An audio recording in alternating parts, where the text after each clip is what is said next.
నంద్యాల మున్సిపాలిటీలో దౌలత్ ఖాన్ గారికి జరిగిన అన్యాయం, ఆయన అక్కడ చనిపోవడం అందరికీ తెలిసిందే. దాని గురించి సార్ కూడా చాలా social democratic party of India SDPI మరియు ప్రజా స్పందించి వాళ్ళపైన చర్యలు తీసుకోవాలి, వాళ్ళకి న్యాయం చేయాలని డిమాండ్ చేయాలి. ఆ తర్వాత ప్రతిపక్షం అధికార పక్షానికి చెందిన నాయకులు వాళ్ళ ఇంటిని సందర్శించి అన్ని విధాలా ఆదుకుంటాం, తోడుగా మేము ఉంటాం అని చెప్పి హామీ ఇవ్వడం ద్వారా, ఎందుకంటే ఈ యొక్క ఇష్యూను చాలా తీవ్రతరం చేయాల్సింది, చాలా పెద్ద ఇష్యూ ఇది. ఆ యొక్క ఇంటి వాళ్ళు మెతకవాళ్ళు ఏం తెలియదు కాబట్టి ఆ యొక్క ఇష్యూ చాలా వరకు మెతకబడిపోయింది. అది చాలా అన్యాయం ఆ ఇంటికి జరిగింది. కాబట్టి ఆ యొక్క ఇష్యూను ఎలాగైనా మేము వచ్చి న్యాయం చేస్తామని చెప్పడం ద్వారా అక్కడి వరకు ఆ యొక్క ఇష్యూను మేమందరం కలిసి ఎలాగైనా న్యాయం జరగాలి, ఆ కుటుంబానికి రాజకీయం దీంట్లో అవసరం లేదని ఆ రోజు వారి యొక్క ఇంటికి వెళ్ళి ప్రకటించడం కూడా జరిగింది. మేము ఇక్కడితో ఈ ధర్నా కార్యక్రమం చేయడం లేదని, మేము అన్ని విధాలా ఉంటాం, ఆదుకుంటాం అని చెప్పిన వాళ్ళు ఈరోజు ఎక్కడ పోయినారు? ఎందుకు మొహం మీరు చాటేసుకుంటున్నారు? కాబట్టి ఈరోజు మీరు చేసిన అన్యాయానికి, మీరు చేసిన అఘాయిత్యాలకు, ఈ మున్సిపల్ ఎవరైతే అధికారాలు ఎవరైతే చేశారో వారు చేసిన అన్యాయానికి ఈరోజు నంద్యాల ప్రజా సంఘాలన్నీ కలిపి social democratic party of India Daulat Khan న్యాయ పోరాట కమిటీని 6 సభ్యులతో ఏర్పాటు చేయడం జరిగింది. వారికి న్యాయం జరిగేంత వరకు ఈ యొక్క కమిటీ తప్పకుండా పోరాడుతుంది. వారికి అందరికీ నంద్యాల ప్రజలు మరియు ప్రజా సంఘాలందరూ కూడా వీళ్ళకి తోడుగా ఉంటారని కూడా తెలియజేసుకుంటున్నాను. ముఖ్యంగా ఒక థియేటర్లో తొక్కిసలాటలో ఒక అమ్మాయి చనిపోతే కొడుకు హాస్పిటల్లో ఉంటే వాళ్ళకి 2 కోట్ల రూపాయలు డబ్బులు ఇస్తారు. ప్రభుత్వం తరపు నుంచి 50 లక్షల రూపాయలు డబ్బులు ఇస్తారు. ఈ యొక్క ప్రధాన పార్టీలు ఏవైతే ఉన్నాయో వైఎస్ఆర్సీపీ, టీడీపీ ప్రభుత్వాలైన వీళ్ళు బహిరంగ సభలు ఏర్పాటు చేసినప్పుడు అక్కడ తొక్కిసలాటలు జరిగి నలిగి మనుషులు చచ్చిపోతే వాళ్లకు మీరు నష్టపరిహారాలు చెల్లిస్తారు. ఇక్కడ ఒక మాజీ సైనికుడు, దేశానికి సేవ చేసినోడు, కార్గిల్ వీరుడు, తనకు జరగాల్సిన న్యాయం కోసం, తనకు కావాల్సిన హక్కుల కోసం 6 నెలలుగా మీ మున్సిపాలిటీ చుట్టూ తిరిగి మీ మున్సిపాలిటీలోనే చనిపోతే ముసలోడైపోయినాడు కాబట్టి చనిపోయాడంటారా? సరే, ముసలోడైపోయినాడు, చనిపోయాడులే, అంతకుముందు ఆయనకి జరిగింది అన్యాయం కాదా?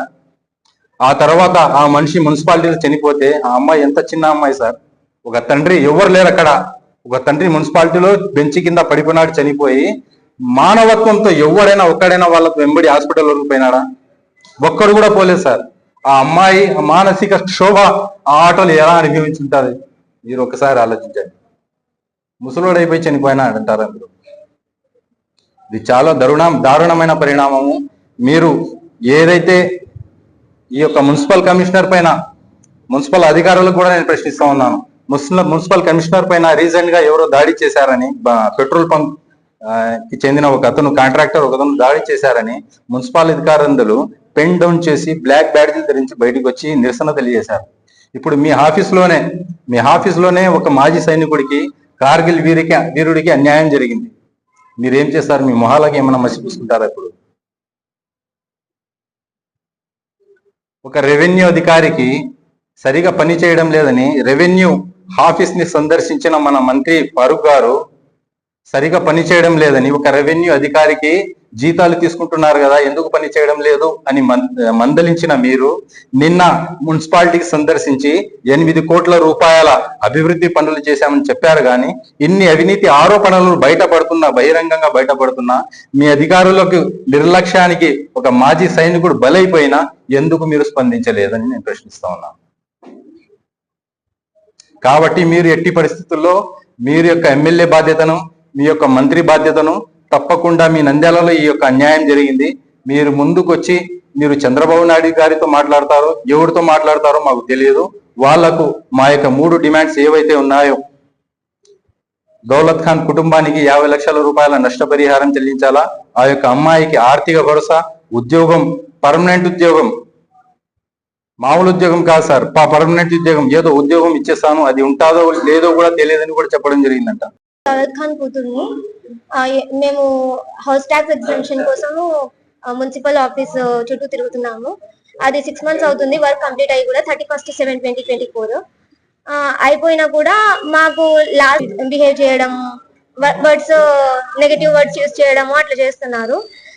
అట్లా చేస్తున్నప్పుడు మా నాన్న ఎందుకు ఇట్లా సతాయిస్తారు, అట్లీస్ట్ మాకు పేపర్ ఇచ్చేస్తే మేము రాము కదా, ఎన్నిసార్లు తిరగం కదా మీ చుట్టూ అని కాళ్ళ మీద పడి యుగేందర్ ని వేడుకున్నప్పుడు ఇట్లా ఈ పేపర్ లో సిఆర్ నెంబర్ అని రాసి ఇచ్చినారు మాకు. 3 hours వెయిట్ చేసి మొత్తము అట్లా చేసినప్పుడు ఈ పేపర్ మీద సిఆర్ నెంబర్ అని రాసి ఇచ్చినారు. అది తీసుకొని అడ్మిన్ దగ్గరికి వెళ్ళాము, సచివాలయంకి. వెళ్ళినప్పుడు అతను నుండి ఈ పేపర్ చూసి, ఇదేం పనికిరాదమ్మా, ఒక డాక్యుమెంట్ ఉంటది ఈ ఫార్మాట్ లో, అది తీసుకొని రండి, అది ఉంటేనే పని జరుగుతుంది, లేకుంటే లేదు అని చెప్తే, మీరు ఒకసారి అంటే యుగేందర్ తో మాట్లాడండి, అతను కాల్ చేయమని చెప్పినాడు ఈ పేపర్ ఇచ్చేసి అని చెప్పాడు. చెప్తే అసలు ఇద్దరు ఏం మాట్లాడుకున్నారో మాకైతే తెలియదు. కానీ అక్కడ మున్సిపల్ ఆఫీస్ కి అప్పుడు మాకు ఫస్ట్ కనపడింది యుగేందర్ కనబడి ఏం చేసినాడంటే, నాకు ఇప్పుడు ఫైల్స్ సర్దుకుంటున్నాడు, సర్దుకుంటా నాకు ఇప్పుడు మీటింగ్ ఉంది, నేను మీటింగ్ కి వెళ్ళాలి, మీరు వెళ్ళి ఈవినింగ్ రండి అని మా వైపు చూడకుండానే ఊరికి మాతోనే మాట్లాడినాడు డైరెక్ట్ గానే. సరే అనేసి మేము ఊరికే అక్కడికి ఇక్కడికి తిరుగుతుంటే, మా వర్క్ అయితే కాదు, డాక్యుమెంట్ అయిపోయింది, బీరువాలో తీసి పెట్టేసి లాక్ చేసుకున్నారు వాళ్ళు అనేసి అక్కడే కూర్చున్నాం మేము. మా నాన్న ఇంకా లేదులే నాన్న, వాళ్ళు ఈవినింగ్ రమ్మంటున్నారు కదా, ఇప్పుడు వెళ్ళేసి వద్దాం, మనము తినేసి వద్దాంలే ఈవినింగ్ అన్నట్టు నేను చెప్తున్నా. మా నాన్న వినకుండా, లేదు ఇక్కడే ఉంటే మన పని అయిపోతుంది శనిన, వెయిట్ చేస్తున్నామని వాళ్ళు కొంచెం చెప్పి అక్కడే సరే వెయిట్ చేస్తున్నాము. వెయిట్ చేస్తుంటే లాస్ట్ 3 అట్లా ఆ టైంలో జీలాన్ భాష వచ్చారు. వస్తే వెంటనే మా నాన్న అతని బ్యాక్ నుంచి వెళ్ళేసి, ఏమయ్యా పేపర్ ఇవ్వచ్చు కదా, అయిపోయిన దానికి ఎందుకు ఇంత సతాయిస్తున్నారు అని చెప్పి, మీరు ఇవ్వకపోతే చంద్రబాబు ఇంకా కమిషనర్ దాకా అయినా నేను వెళ్తాను అని ఎంత చెప్పినా కూడా వినలే అతను. ఇంకా లాస్ట్ కి పేపర్ ఏదో ఇవ్వడానికి పోతున్నాడు, ఆ లోపే మా నాన్న అక్కడే పడిపోయినాడు. రెవెన్యూ డిపార్ట్మెంట్స్ లోనే జరిగిపోయింది. నేనైతే అసలు కాల్ చేస్తాము అది ఇది అని చెప్పేసి ఏం చేశారో, లాస్ట్ కి ఒక ఆటోని పిలిపించి ప్రైవేట్ లోకల్లో మమ్మల్ని ఆటోలో కూర్చోబెట్టి పంపించేస్తున్నారు హాస్పిటల్ కి. నంద్యాల న్యూరో సెంటర్ కి and MSR hospital, both hospitals లో చూపించాము. బ్రాడ్ డెడ్ అని సర్టిఫికేట్ ఇచ్చేసారు వాళ్ళు. కానీ నాకు వచ్చేసి 5:12 కి అడ్మిన్ కాల్ చేశారు, మీకు స్పెషల్ నోటీస్ వచ్చిందమ్మా, మీరు వస్తే సపోర్టింగ్ డాక్యుమెంట్స్ నాకు ఇచ్చేస్తే మిగతా వర్క్ కూడా కంప్లీట్ అయిపోతుంది అంటే ఆర్డర్ పాస్ చేయడానికి. అంటే లేదు మా నాన్నగారు లేరు, చనిపోయినారు, అక్కడ పెట్టిన టార్చర్ హెరాస్మెంట్ వల్లనే మెంటల్ టార్చర్ హెరాస్మెంట్ ఫేస్ చేసి మా నాన్న చనిపోయారు అని నాకైతే క్లారిటీ ఉంది. నేను ఒకటి చూసిన అదంతా, అదర్వైజ్ ఎవరు చూసి ఉండేవారు కాదు. అది కాక మాకు బ్రదర్స్ కూడా లేరు. మేము ఇప్పుడు ఏం చేయాలనుకుంటున్నామంటే, ఇట్లా ఇంత సతాయించినందుకు ఆ మున్సిపల్ ఆఫీస్ ఎంప్లాయీస్ కి ఏం పనిష్మెంట్ ఇవ్వాలనుకుంటున్నారు మీరు? మాకు ఫస్ట్ ప్రైమరీ ఇదే కావాలి. మేమైతే జస్టిస్ కోసం ఇంకా ఫైట్ చేస్తాము, స్టాండ్ తీసుకుంటాము.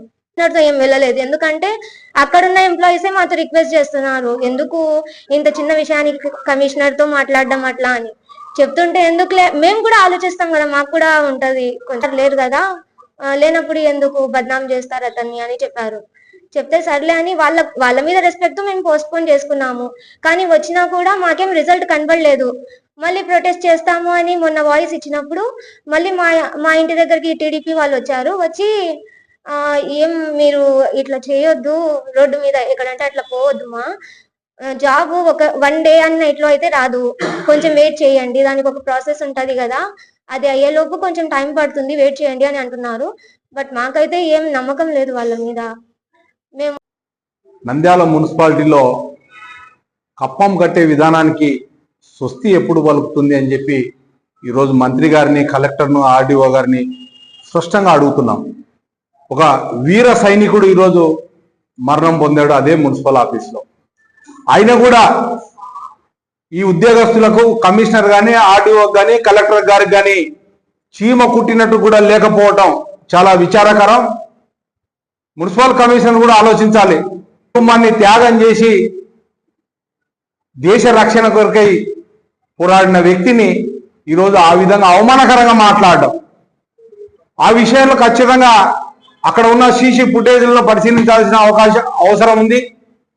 వారి మీద ఎవరైతే జిలానీ ఉన్నారో, యుగేందర్ ఉన్నారో, వారితో పాటు మున్సిపల్ కమిషనర్, ఎందుకంటే ఆయన పర్యవేక్షణ కరువు అయిపోయింది, వారి మీద ఖచ్చితంగా చర్యలు తీసుకోవాలని చెప్పి కలెక్టర్ను ఈ సందర్భంగా కోరుతున్నాం. అలానే వారి కుటుంబానికి 50 లక్షల నష్టపరిహారం తక్షణమే కల్పించి జీవనోపాధి కొరకు ఎవరైతే ఆ కుటుంబంలో పనిచేసి పోషణ చేస్తున్నారో అటువంటి వ్యక్తి ఈరోజు లేరు కాబట్టి వారి కుటుంబ పోషణ కొరకై ఒకరికి ప్రభుత్వ ఉద్యోగం కూడా కల్పించాల్సిన అవసరం ఈరోజు ఉంది. ఆ విషయంలో కూడా వీళ్ళు నెగ్లెక్ట్ చేసే అవకాశం ఉంది మున్సిపల్ అధికారులు. ఎందుకంటే మనం చూసాం గతంలో జరిగిన తంతు మొత్తం కూడా మనకు తెలుసు, నంద్యాల వాసులుగా ప్రతి ఒక్కరికి తెలుసు. దీనికి మంత్రి గారు ఎన్ఎండి ఫరూక్ గారు చొరవ తీసుకొని ఈ కప్పం కట్టే విధానానికి స్వస్తి చెప్పాలని మంత్రి గారిని ఈరోజు డిమాండ్ చేస్తా ఉన్నాం. यहाँ नहीं बोल को वो सब भी नहीं था, हमारे आदमी चले गए बोल को हमारी हैबत में हमें थे। अब बाद में कई का ऐसा हुआ, कौन पकड़ा लेने कई का ये बोले तो सगे सब सपोर्ट नहीं दिए हमारे को। अब इसलिए इन लोग आए थे हमारे पास, कई को तुम्हें नायम की लड़ी लड़ती हैं, ऐसा छोड़ दिए तो दूसरों को भी होता है। तुम्हारे वास्ते नहीं तो भी दूसरों के वास्ते हमें भी आगे का ना बोले। अब मेरे को तो बहुत तकलीफ थी, 3 बेटियां हैं मेरे को, ये बच्ची की शादी होने वाली थी। हमारे को थोड़ा घर लेके खर्च लिए थे, लोन लेको है बैंक में। अब ये क्या करना बा बोल को, ये है वो है वो तो रोए तो भी क्या करना बोल के भी क्या समझ में आता नहीं। कई का हमारे सिर पर का छाव निकाल लिए इन लोग उस तो नहीं तो भी घर में हटे थे। हमारे को कोसे की पिंचिन आती थी, हमारी बाहें पीटती थी बोल के वो टेंशन में है हम तो भी। अब हमारी बच्ची को हमारे आदमी का रो लेती बैठी तो मेरे बाहें वाले छोड़ते नहीं मेरे को। अब इसलिए मेरी बच्ची को नौकरी देना मेरे को थोड़ा दिलाना, मेरे को इंसाफ दिलाना, 50 लाख देना बोल के डिमांड कर दी है हम।